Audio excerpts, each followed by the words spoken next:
చేశారు, 11 కేసులు బుక్ చేశారు, యాక్షన్ తీసుకోలేదు. మళ్ళీ కేంద్ర ఎన్నికల కమిషన్ ఐఏఎస్ ఆఫీసర్లపైన యాక్షన్ తీసుకునే పరిస్థితికి వచ్చింది. స్థానిక సంస్థలు మొత్తం ఎనానమస్ చేసుకున్నారు, మిగిలినట్టు కూడా ఎక్కడిక్కడ గుద్దుకునే పరిస్థితికి వచ్చారు. 122 జడ్పీటీసీలు, 2333 ఎంపీటీసీలు, వార్డు డివిజన్ల మున్సిపాలిటీలు 577 ఎనానమస్ అయిపోయినాయి. ఇవన్నీ చూసిన తర్వాత ఇంకా లాభం లేదని తెలుగుదేశం పార్టీ పోటీ నుంచి కూడా విరమించుకునే పరిస్థితికి వచ్చాం.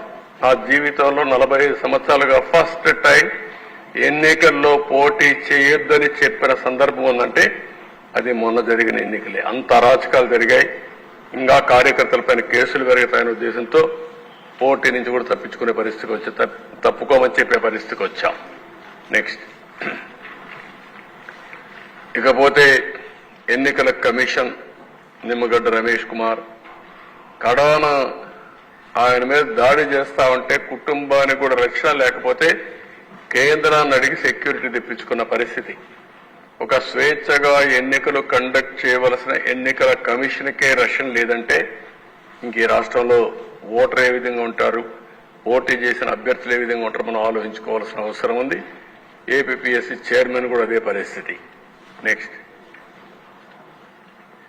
ఇది ఊ కిల్డ్ బాబాయ్, ఇప్పుడు కూడా అర్థం కాని విషయం, తొందరలో రావాలి.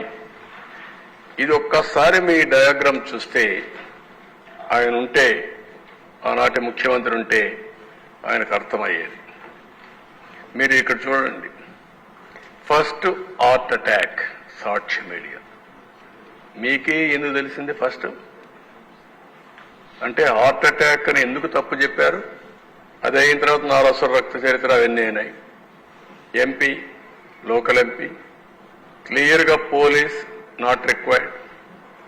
తర్వాత గంగిరెడ్డి ఆనాటి ముఖ్యమంత్రి మామ వాళ్ళ హాస్పిటల్లో సిబ్బందిని తీసుకెళ్లి కుట్లన్నీ వేశారు.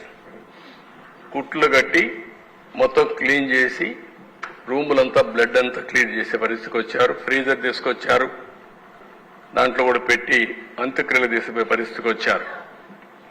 ఆయన రోడ్ జర్నీలో వచ్చాడు, కోర్టు పోయాడు, గ్యాగ్ ఆర్డర్ తీసుకొచ్చాడు. ఆనాటి సునీత కూడా నమ్మించే పరిస్థితి తీసుకొచ్చారు.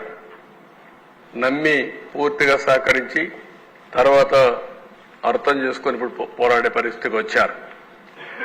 తర్వాత ముందు డిమాండ్ చేశారు సిబిఐ ఎంక్వైరీ కావాలని, మళ్ళా వద్దని బిడ్డ చెప్పే పరిస్థితికి వచ్చారు. లోకల్ పోలీసు కూడా ఎలాంటి యాక్షన్ తీసుకోలేని పరిస్థితికి వచ్చారు. కేసు అగైన్స్ సిబిఐ ఆఫీసర్ పైన పెట్టారు. అక్కడ సిఐ ఎవరినైతే సస్పెండ్ చేశామో ఆ కేసులో తన సస్పెన్షన్ నుంచి రివోక్ చేశారు. ఇంకొక పక్కన ఎంపీ కర్నూలులో ఉన్నప్పుడు అరెస్ట్ చేయడానికి వస్తే అరెస్ట్ చేయకుండా లా అండ్ ఆర్డర్ వస్తుందని ప్రొటెక్ట్ చేసి తర్వాత కోర్టులో బెయిల్ వచ్చే వరకు కొనసాగించే పరిస్థితికి వచ్చారు. అంటే ఒక ముఖ్యమంత్రి, ఆనాటి ముఖ్యమంత్రి సొంత బాబాయికి ఈ మార్గం చేయగలిగితే ఈ రాష్ట్రంలో లా అండ్ ఆర్డర్ ఎక్కడుందో మనందరం ప్రశ్నించుకోవాల్సిన అవసరం ఉంది. అది చాలా సీరియస్ విషయం నా అభిప్రాయం. ఇది ఒక కేస్ స్టడీ. నెక్స్ట్,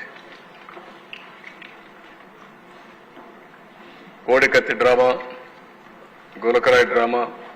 మొన్న ఎలక్షన్లో కూడా భయపడ్డాం. నాకు ఒక అనుమానం ఉండేది, మళ్ళా ఏదైనా చేసి ఆ సానుభూతితో ఎలక్షన్లో గెలవాలని ప్రయత్నం చేస్తాను కూడా ఆలోచించాను.